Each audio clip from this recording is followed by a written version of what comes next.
प्यारे साथियों, हम अपने वादे के मुताबिक एक बार पुनः आपके न्यायिक सेवा प्रारंभिक परीक्षा के तैयारी के अनुक्रम में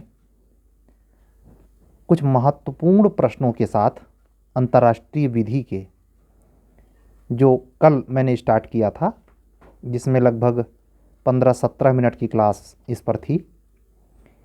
वो जो वीडियो में जितने प्रश्न बोले गए हैं वो इसलिए नहीं है कि प्रश्न के नाम पर बोले गए हैं, नहीं, इस बार उसके आने की प्रोबेबिलिटी खूब है। क्यों है? इसको अगर पूछेंगे आप तो हम सिर्फ इतना कह सकते हैं, अनुभव से कहता हूँ, जिंदगी गला दी है उसी में। चारों मौके हमने दिए हैं, नहीं हुआ हमारा सिलेक्शन, लेकिन आप लोगों का हमारे अनुभव से हो सकता है। कुछ लोगों को ऐसा हो सकता है कि जो प्रश्न मैं बता रहा हूं उनको 20 मिनट सुनने पर लगे कि इसमें सब में आ रहा था, फालतू में हमने सुना। कोई हर्जा नहीं है। आप ये मान के चलिए कि अगर आपको आ रहा है तो आप बेहतर स्थिति में हैं, ठीक है? तो कल की ही बात को, और हाँ, एक महत्वपूर्ण बात हम आपको बताएं आज इस तैयारी के उसमें, कि अब जो समय बचा है, मतलब आज हम लोग 24 तारीख आपको आपस में बात कर रहे हैं। अधिवक्ता बंधुओं और बहनों से विनम्र रिक्वेस्ट है कि अब आप चीज़ों को जो शार्ट नोट्स के तौर पर कहीं कोड करके रिटेन में कुछ भी जो आपने तैयार किया है उसको अब रिवाइज करने पे लाइए। कोशिश कीजिए कि जो आपने 10 दिन पहले पढ़ा था एक बार जरूर देख लीजिए। पुनरावृत्ति प्रारंभिक परीक्षा के उत्तर की सटीकता के लिए प्राणवायु है। जो बच्चा 484 सेक्शन को कवर करने में सीआरपीसी के लाइन बाय लाइन पढ़ता है, वो अंतर्राष्ट्रीय विधि के थाट वाले क्वेश्चन कैसे सही कर लेगा? लेकिन जो संतुलन बना के पढ़ता है, लगभग ऐसा किया जा सकता है कि जो 9 पार्ट से आपसे प्रारंभिक परीक्षा में विधि के प्रश्न पूछे जाने हैं, जिसमें आपको प्रति प्रश्न के उत्तर पर 2 अंक मिलने हैं, स्वाभाविक है भार ज़्यादा है लॉ वाले पेपर पर। यह कोई बिहार की जुडिशरी तो है नहीं कि चाहे लॉ सही कीजिए चाहे जीएस सही कीजिए, या आपके एपीओ का एग्ज़ाम नहीं है कि चाहे लॉ सही कीजिए चाहे जीएस सही कीजिए मिलेगा 1 नंबर, कटेगा 1/3। यहाँ इस बात की गुंजाइश है कि विधि के क्षेत्र में अगर आप दुरुस्त पकड़ रखते हैं, मजबूत पकड़ रखते हैं, तो आप लीड तो ले ही लेंगे, कोई रोक नहीं सकता। 150 सवाल दोनों के आने हैं, स्वाभाविक है। 300 नंबर की विधि आपसे पूछी जानी है 150 क्वेश्चन पर ही, क्योंकि एक सवाल पे 2 नंबर हैं, और 150 नंबर का जीएस है। जीएस अब के नवीनीकृत रूप में है। जिन बच्चों ने हमारी सुनी, जिन बच्चों ने सस्ते महंगे का ख्याल किए बगैर हमसे क्लास लिया, मैं उम्मीद करता हूं अगर वो जीएस में नील बटे सन्नाटा भी होंगे तो नए 9 एक्ट के सहारे वो दौड़ में आ जाएंगे। वहां भी वस्तुनिष्ठ प्रश्नों के नवीनतर स्तर पर आपको पूरक नंबर दिलाएगा, ऐसे नंबर नहीं दिलाएगा कि जैसा आप सोचते हैं। कुछ तो ऐसे भी सूरमा आज भी हैं, बुरा मत मानना, कुछ ऐसे सूरमा आज भी हैं। हमको का पढ़ने की ज़रूरत है जीएस? हम लवे में 150 सही कर देंगे, 300 नंबर वैसे आ जाएगा जब 250 की बात हो रही है। अरे भाई, आ जाएगा। हम 300 की बात नहीं करते, लेकिन सूरमा ऐसे हैं। इसी आपकी इसी कंपटीशन में जो लगभग 80,000 के आसपास फार्म पड़ा है ना, उसमें 50 कैंडिडेट ऐसे हो सकते हैं कि 290, समझिएगा, खाली लावा से ले आए, मतलब उनका ला में गलत ना ही होगा। लेकिन आप यहीं लिख के रख लीजिएगा भाई साहब, अगर कोई पैरामीटर होता, सेंटीमीटर इंच से नापने वाला कोई लेंस तंत्र होता, तो हम उनको अगर छांट पाते, उसमें से एक का भी सिलेक्शन अगर फाइनल हो जाए, दावे के साथ कहता हूं, तो बताना। सीआरपीसी एविडेंस के सेक्शन स्पष्टीकरण रटने से सिलेक्शन नहीं होता, संतुलन चाहिए। ये सबसे बड़ा लैकुना कहाँ दिखेगा? प्री में तो आप जाके जलेबी काटिए चाहे गुलाब जामुन चूसिए, फर्क नहीं पड़ता। आपकी परीक्षा, आपको नौकरियां तो मुख्य परीक्षा दिलाती है ना। और आपसे मैं चिल्लाए मर रहा हूं जब से सिलेबस आया है कि वो 9 एक्टवा इसलिए पढ़िए कि मेंसवों में भी है, लेकिन असर नहीं पड़ता। पढ़ेंगे, 3 महीना मिला है पढ़ना, कहीं का कहीं जाता है। तो इन सब चीज़ों पर भी ध्यान देना है। हम बात यही कह रहे थे कि जो मित्र इस समय तैयारी कर रहे हैं, बहनें हमारी तैयारी कर रही हैं, इस बात को अमल में लाएं कि जो हफ्ता भर पहले पढ़ी हैं पलटें। अगर एक चीज़ का ध्यान रखें कि जैसे पहली बार जो पढ़ा है तो आपने मान लीजिए घंटा भर लगाया है, जिस चीज़ को छांटने काटने बनाने में घंटा भर लगाया है उसको विदिन 10 मिनट में ख़त्म कीजिए, तो आपका 50 मिनट बचा ना। ऐसे पर पेपर का ले लीजिए, पर पेपर का 9, कुछ छोड़ने को नहीं कह रहा हूँ। क्या समझते हैं, जो 5 बार से इंटरव्यू दे रहा है, 2 बार नहीं हुआ है उसका सिलेक्शन, वो छोड़ देगा? सीटियाँ 303 है तो है, 87,000 सीट तो है नहीं। तो उसको ध्यान में रख के पढ़ना है। आज हम 5 मिनट इसलिए इस पर बोले हैं कि ये बहुत ही ठीक टाइम चल रहा है। 5 दिन इसमें बचा है, 24, 6, 30, जनवरी है 31 की, तो आप समझ जाइए कि 7 दिन इसमें बचा है और 10 दिन उधर लेते, 17 दिन नेट बचा है। ये 17 दिन में आप अगर ने पीछे पढ़ा हुआ दोहराया नहीं तो खाली मन में संतुष्टि रहेगी। मैंने क्या कहा था करीब 10 वीडियो पहले कि जब रिजल्ट प्री का जुडिशरी का आएगा तो समझ लेना 2 नंबर से बाहर होने वालों की संख्या कम से कम 2 नंबर से, केवल 2 नंबर और पाते तो वो प्री क्वालिफाई करते, जानते हैं? 5,000 होगी 87,000 में से, होंगे तो 3, वैसे 84,000 को बाहर होना है। लेकिन 84,000 को यूट्यूब पे क्लास तो मिला ही है, फ्री वाला। हम अपनी बात नहीं कर रहे, वो फ्री वाला जो 21 दिन में 9 एक्टवा पढ़ावत हैं 100 रुपया में। पढ़ो, सस्ता रोए एक बार, महंगा रोए बार बार। समझ में ना आएगी जब वो कहते नहीं कि जाके पाँव न फटी बेवाई ताका जाने पीर पर आई, बहुत फेंकता है ये। ऐसा नहीं है, घसता वही है। आपको बताऊं, पद पे पदासीन व्यक्ति बिल्कुल ला का नॉलेज नहीं रख सकता है। ये पॉसिबल है उसका सिलेक्शन हो जाए ठीक अक्यूरेट सिलेबस पढ़कर। ऐसा पॉसिबल है कि अत्यधिक ज्ञान रखने वाला, बहुत अनुभव रखने वाला, ला के फील्ड में हर सेक्टर में अच्छी चतुराई के साथ नॉलेज से परिपूर्ण व्यक्ति बाहर बैठा हो। इसीलिए विद्वान अधिवक्ता कहा जाता है।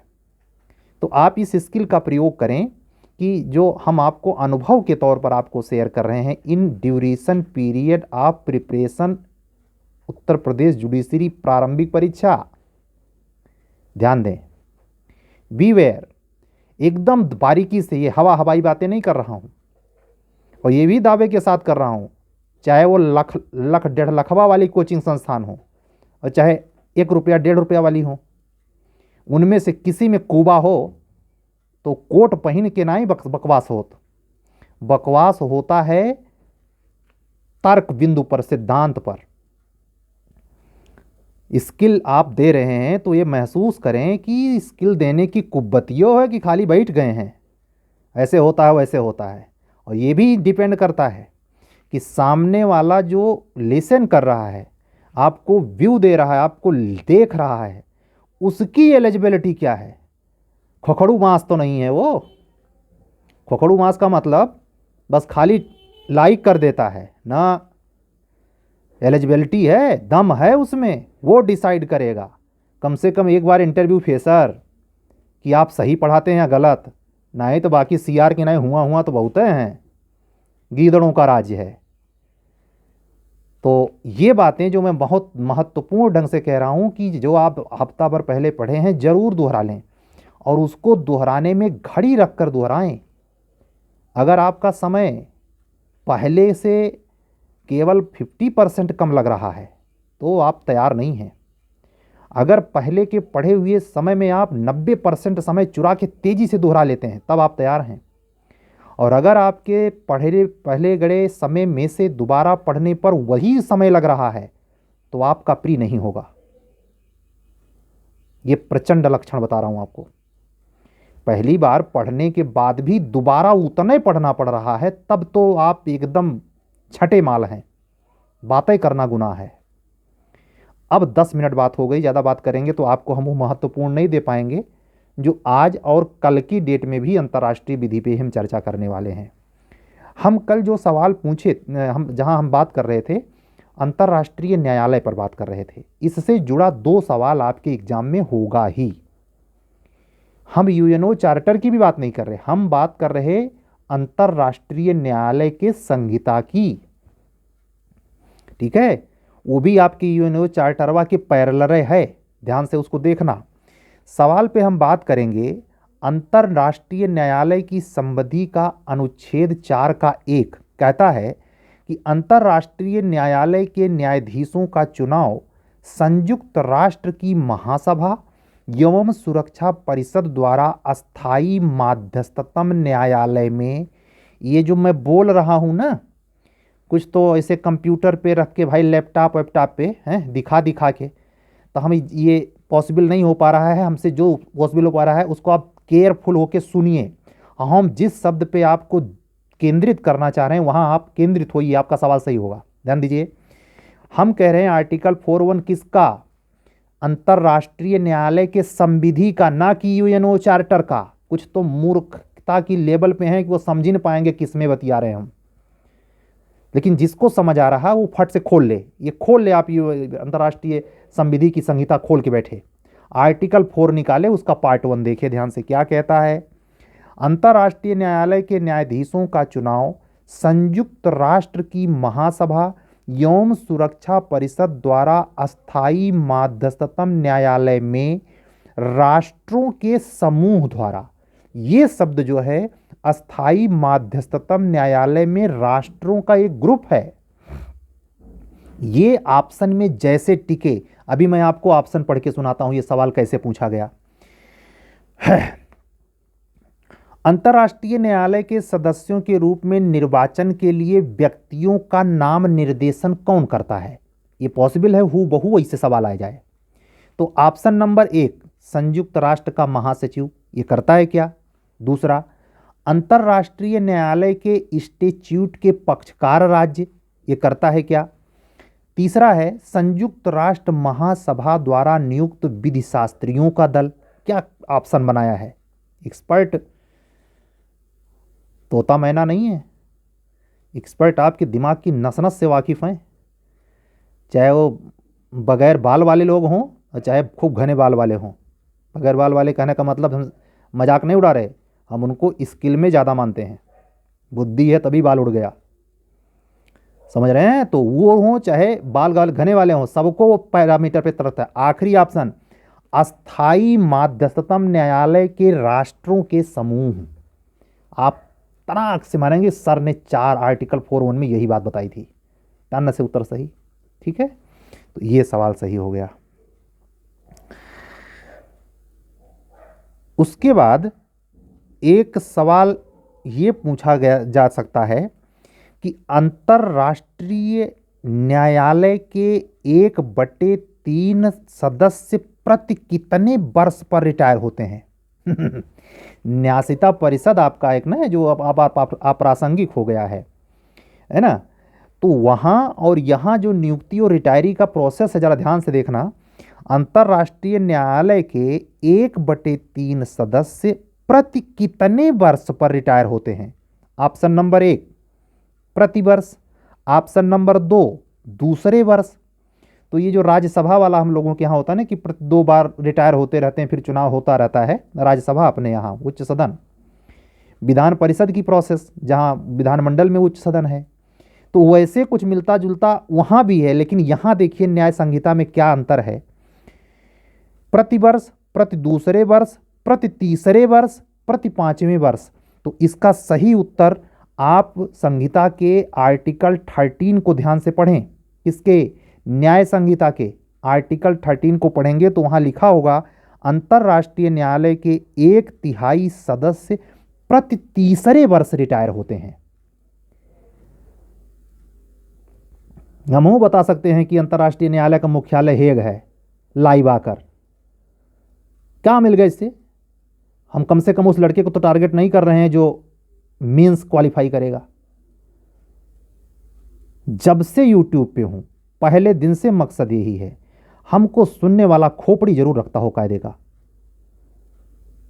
नहीं तो पास आउट कर ले, ना सब्सक्राइब करे, ना लाइक करे, कोई बात नहीं, लेकिन जो जुड़े वो बुद्धि क्षमता में दमदार हो, वही कीमत भी समझेगा कि इस 20 मिनट की वीडियो में जितनी बात है सटीक ढंग से आपको आंसर पे ले जाएगी। और यही नहीं, जब आप इसका अनुपालन करना शुरू करेंगे तो ये फेनामिना बन जाएगा आपके स्टडी लाइफ का। आप अन्य सब्जेक्ट भी जो पढ़ेंगे वो इसी फेनामिना पे पढ़ेंगे। ये केवल मुफ्त की दी गई ज्ञान नहीं है, तोता वो टर टर मेढकों की तरह नहीं टर्रा रहे हैं। आपके भलाई के लिए ये चिंता मात्र नहीं है, इसमें खुद मेरे ज्ञान के परिष्करण के अनुभव की एक प्रैक्टिकल प्रयोगशाला है। ये आपके माध्यम से हम देखना चाह रहे हैं, हमारी बड़ी प्रतीक्षा है कि हमारे उत्तर प्रदेश अभियोजन अधिकारी मुख्य परीक्षा का मेंस का रिजल्ट किस अकॉर्डिंग आता है। देखें जरा, आखिर हमारा सिलेक्शन काहे नहीं हुआ? हमारी समझ में कम, हमारी लेखनी में कम, हमारे में कहाँ कमी है, हम ये भी चेक करना चाहते हैं। तो आप इस पर ध्यान देंगे, ये सवाल महत्वपूर्ण है, आपसे पूछ सकते हैं। एक क्वेश्चन और, अंतर्राष्ट्रीय न्यायालय के एक न्यायाधीश को, वहां नियुक्ति की बात थी, रिटायरी की, और रिटायरी के संदर्भ में एक और सवाल बहुत पूछते हैं, ध्यान से सुनना। अंतर्राष्ट्रीय न्यायालय के एक न्यायाधीश को निम्नलिखित रीतियों में से एक द्वारा हटाया जा सकता है, सही रीति बताइए। यानी वो तरीका बताना है कि किस आधार पे उसको, एक न्यायाधीश को हटाया जा सकता है। पहला, सुरक्षा परिषद के संकल्प द्वारा मात्र। दूसरा, महासचिव द्वारा। तीसरा, महासभा के संकल्प द्वारा। और आखिरी ऑप्शन है, अंतर्राष्ट्रीय न्यायालय के शेष न्यायाधीशों की सर्वसम्मत राय द्वारा। तो इसको आप जब हल करेंगे तो ये लास्ट वाला ऑप्शन बिल्कुल करेक्ट है। ठीक है, ध्यान से आप इसको देख लेंगे। हाँ, एक साधारण सवाल उत्तराखंड जुडिशरी में 2009 में पूछा गया और 2002 में वो रिपीट, मतलब 2002 में पहले पूछा गया था, फिर उसको 9 में रिपीट किया है। न्याय के अंतर्राष्ट्रीय न्यायालय में संगठनात्मक ढांचा क्या है, कितने अध्यक्ष, कितने उपाध्यक्ष, कितना टोटल होते हैं। तो आप क्लियर रहें। आर्टिकल 3 न्याय संविधि का खोलें, उसमें लिखा मिलेगा आर्टिकल 21 के संयुक्त अध्ययन, आर्टिकल 3 प्लस, आप इसी बेयर एक्ट में अपने आर्टिकल में 3 के आगे +21 लिख लीजिए कि 3 और 21 अनुच्छेद को पढ़ने पर, किसके, न्यायिक संविधि के अनुच्छेदों को पढ़ने पर पता चलता है कि अंतर्राष्ट्रीय न्यायालय इसके सदस्यों द्वारा निर्वाचित अध्यक्ष व उपाध्यक्ष के अलावा, अध्यक्ष एक, उपाध्यक्ष एक, इसके अलावा इनके अधीन 13 न्यायाधीश गठित होते हैं। यानी अध्यक्ष और उपाध्यक्ष मिला दे तो 15। ठीक है, क्रिस्टल क्लियर रहे। केवल हम इतने बता के निकल सकते थे, हमारा क्या जाता है, हमें कौन आप फीस दे रहे हैं, कि 15 होते हैं। उसके बाद अंदर अंदर मुस्कुराते कि हम बहुत गांठ दिए हैं। ठीक है, तो ये सवाल इंपॉर्टेंट है। आर्टिकल 3 और 21 ध्यान दे के पढ़ना आप लोग। उसके बाद एक सवाल यूपी जे में, देखिए मैंने कहा ना कि 38 देख के जाना, वहाँ से सवाल बनाते हैं। 18 है आपकी जुडिशरी में, जो 610 सीट आई थी, उसके प्री में पूछा था इन्होंने कि अंतर्राष्ट्रीय न्यायालय की संविधि में निम्नलिखित अनुच्छेद में अंतर्राष्ट्रीय विधि के स्रोतों का उल्लेख है। कल एक क्वेश्चन मैंने समझाया था, अभिसमय, संधियां, तो उसमें ये था कि कौन नहीं है। ठीक है, तो इसमें आपको केवल वो आर्टिकल पूछ रहा है, आर्टिकल 38 बहुत इंपॉर्टेंट।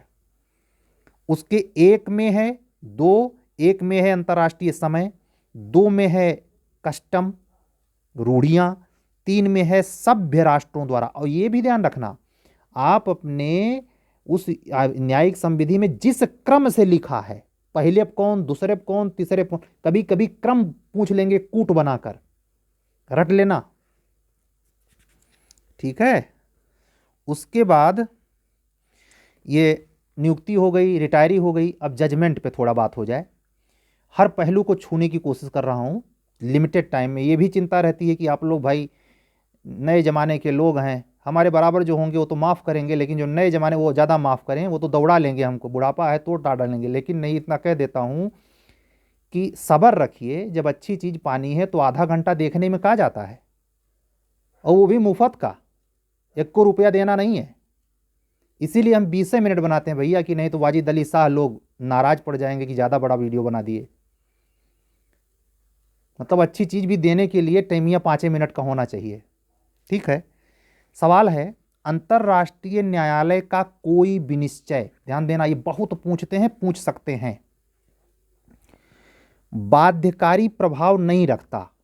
दूसरा, पक्षकारों के बीच उस विशिष्ट मामले के बाबत ही आबद्ध कर होता है, अन्यथा नहीं। तीसरा ऑप्शन, उसके समक्ष लाए गए उसी प्रकार के सभी विवादों में आबद्ध कर होता है। और आखिरी ऑप्शन, राज्यों के अंतर्राष्ट्रीय समुदाय के लिए सार्वभौम विधि का सृजन करता है। तो इसके लिए न्यायिक संविधि में जब आप खोलेंगे तो चले जाइए आर्टिकल 59 में, खोलिए। हम शुरू में कह दिए कि उसको खोल के रखिए। 59 पढ़िए ध्यान से, और वहां अंडरलाइन करिए, न्यायालय के निर्णय केवल बाद के पक्षकारों के बीच, इसको घेरा बना दीजिए। यह सवाल आपके एग्जाम में हो सकता है। तो ऑप्शन नंबर 1 सही हो गया। लेकिन ऐसे ही उत्तर नहीं, ये क्लियर पता हो कि जब आप इसको हल कर रहे हो तो आपके दिमाग में चले ये सवाल पूछा गया आर्टिकल 59 न्यायिक संविधि से। क्लियर रहिए। अगर इस लेवल की तैयारी नहीं है, खाली बस रटे रटे हैं, तो रटने वालों से भाई हम क्या बताएं, कितना बोलें, जाने दीजिए। एक क्वेश्चन 18 में भी पूछा गया, 16 में भी पूछा गया, हो सकता है फिर पूछ लें, तो मैं बोल दे रहा हूं, आप लोग तैयार किए होंगे कि निम्नलिखित में से कौन अंतर्राष्ट्रीय न्यायालय के निर्णय को एग्जीक्यूट कराता है। हमारे हिंदी भाषी छात्रों, अधिवक्ता बंधुओं और बहनों, यहां ध्यान दीजिए।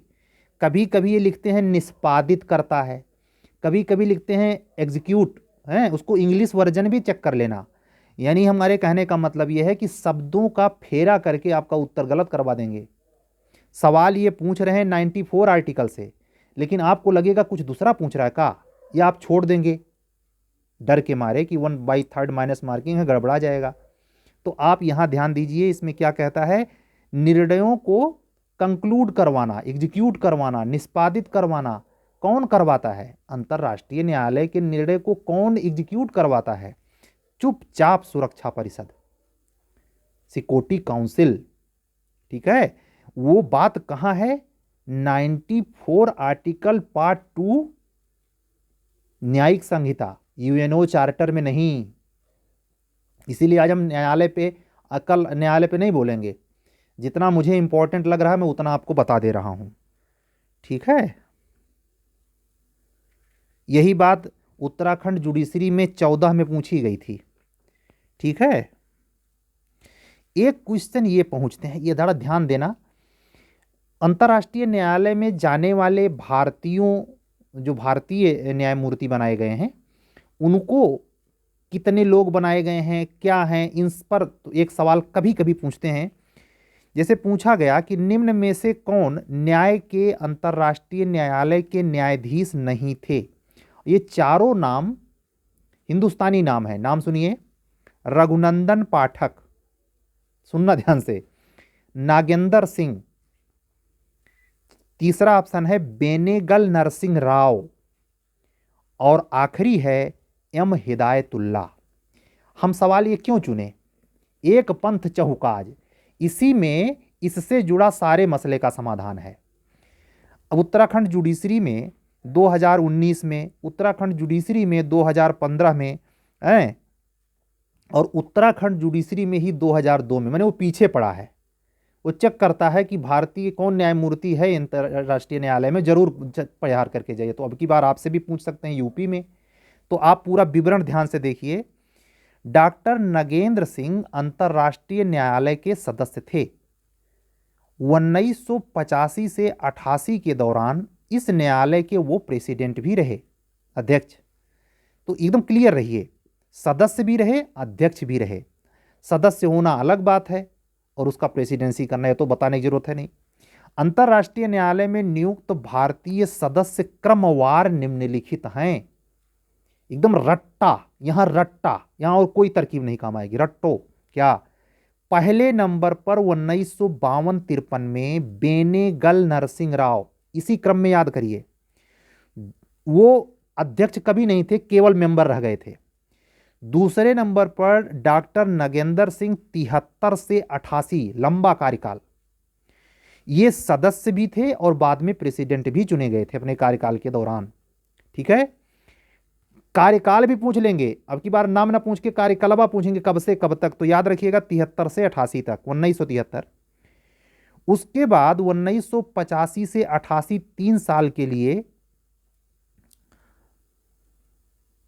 हाँ सॉरी एक बात का कंफ्यूजन गलत हो जाता, नगेंद्र सिंह 1973 से 88 तक सदस्य थे, मेंबर थे, और अध्यक्ष के रूप में उन्होंने 3 साल काम किया था, 85 से 88। तो ये दिमाग में एकदम फिक्स रहे, 85 से 88 तक अंतर्राष्ट्रीय न्यायालय का प्रेसिडेंट कौन था, भारत के नगेंद्र सिंह। उसके बाद रघुनंदन पाठक बेचारे गए, वो 89, 90, 91 तक केवल मेंबर थे, प्रेसिडेंट नहीं थे, वो 15 के मुखिया नहीं थे, केवल मेंबर थे, एक सदस्य उसमें थे।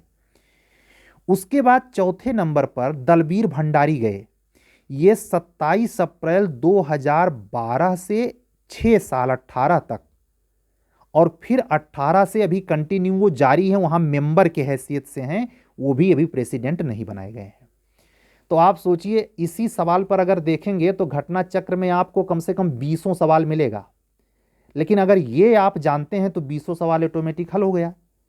तो छोटी सी क्लास में हम आपको ये दिखाना चाहते हैं कि पढ़ा कैसे जाता है, क्या छोड़ देना चाहिए, क्यों छोड़ देना चाहिए, कौन चीज़ पढ़ना चाहिए, कौन चीज़ पुनरावृत्ति के दायरे में रखना चाहिए, कौन चीज़ अनिवार्य रूप से शार्ट करने में मदद कर सकती है।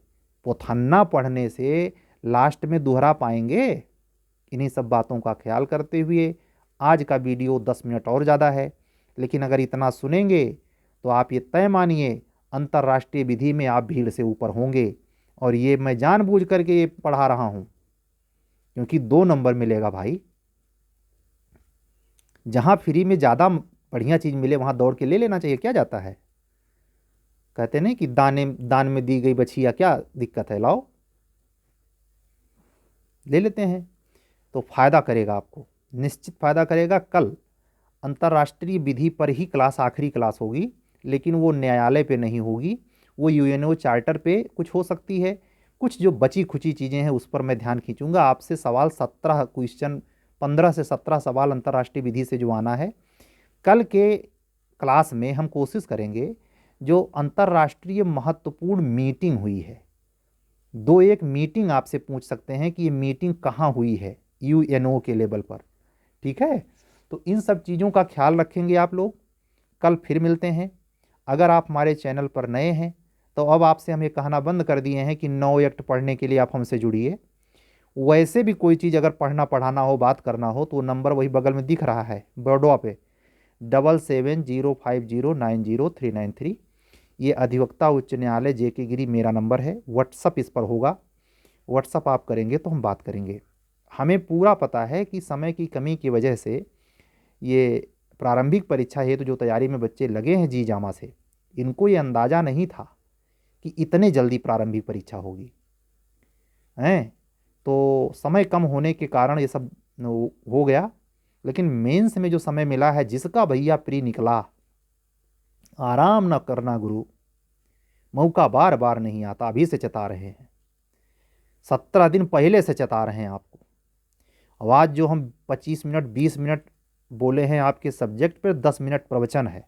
वो प्रवचन इसीलिए है कि बगैर प्रवचन के वो 20 मिनट बोलना हमारा निरर्थक है, आप मनबे न करेंगे। ठीक है, मिलते हैं कल, तब तक के लिए विदा दीजिए। अगर आप हमारे चैनल पर बिल्कुल नए हैं तो रिक्वेस्ट है, चैनल सब्सक्राइब कीजिए, प्रेम पूर्वक लाइक कीजिए, कमेंट भी कर दीजिए और अन्य अधिवक्ता मित्रों, बंधुओं, बहनों तक शेयर करिए। सबका भला हो।